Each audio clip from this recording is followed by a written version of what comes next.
Hi friends, അപ്പോൾ ഇന്നത്തെ video വേറൊന്നുമല്ല. ഇന്ന് നമ്മൾ ഇലയട ഉണ്ടാക്കാൻ പോവുകയാണ്. ഇലയട ഉണ്ടാക്കാൻ നമ്മൾ വട്ടയിലയിലും ഉണ്ടാക്കും, അതേപോലെ തന്നെ വാഴയിലയിലും ഉണ്ടാക്കും കേട്ടോ. വട്ടയിലയാണ് ശരിക്കും ഇലയട ഉണ്ടാക്കാൻ ഉപയോഗിക്കുന്നത്.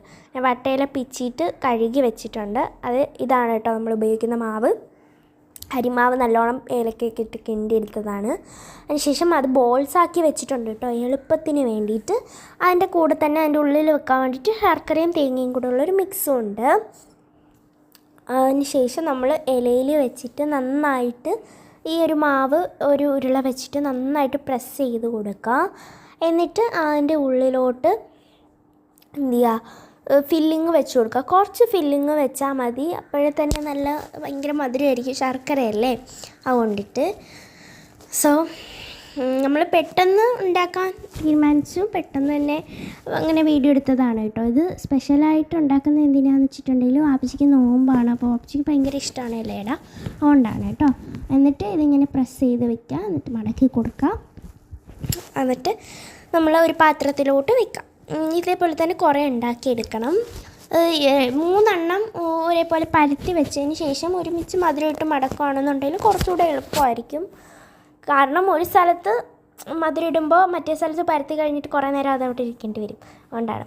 അങ്ങനെ അതെല്ലാം ചെയ്തതിന് ശേഷം കുറച്ച് മധുരം ഇട്ടാൽ മതി, ഭയങ്കര മധുരമായിരിക്കും.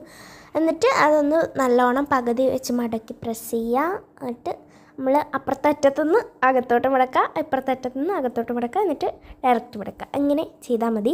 അങ്ങനെ കുറേ എണ്ണം ഉണ്ടാക്കിയെടുത്ത് എന്നിട്ട് 4 എണ്ണം വെച്ച് ഇഡലിക്കുട്ടി ഉണ്ടല്ലോ, ഇഡലി പാത്രത്തിൽ വെച്ച് 5-6 എണ്ണം വെച്ച് ഒരു തട്ടിൽ 5-6 എണ്ണം വെച്ച് കൊടുത്ത്, എന്നിട്ട് അതിൻ്റെ മുകളിൽ നമ്മൾ സാധാരണ ഇഡലി വെക്കുന്ന പോലെ അല്ലാതെ കമത്തി വയ്ക്കാം. എന്നിട്ട് അത് അടച്ച് അടുപ്പത്ത് വയ്ക്കാം കേട്ടോ.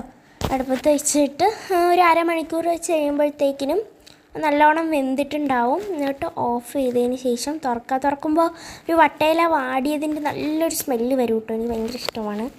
അതിനുശേഷം ഒരെണ്ണം ഇങ്ങനെ എടുക്കാം, ഒരു ഇല പതുക്കെ തുറക്കാം, പതുക്കെ ഒന്ന് നന്നായിട്ട് പതുക്കെ ഒന്ന് തുറക്കാം.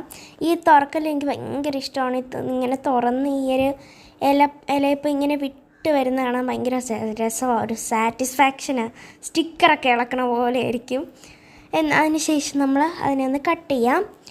ഈ ചൂടോടെ കഴിക്കുന്നതിനേക്കാളും തണുപ്പിച്ച് കഴിക്കാനാണ് കേട്ടോ ടേസ്റ്റ്. അതാണ് എന്താ രസം, പുഡിങ് കഴിക്കുന്ന പോലെ ഇരിക്കും. അപ്പം അമ്മച്ചിക്കൊക്കെ ചൂടോടെ കഴിക്കാനാണ് ഇഷ്ടം, എനിക്ക് പക്ഷേ തണുപ്പിച്ച് കഴിക്കാനാണ് ഇഷ്ടം. അപ്പോൾ ഒരു പീസ് നമ്മൾ എടുത്തിട്ടുണ്ട്. അപ്പോൾ ഇത്രേ ഉള്ളൂ കേട്ടോ, ബൈ. എന്നിട്ട് പോയി കഴിക്കുക. അത്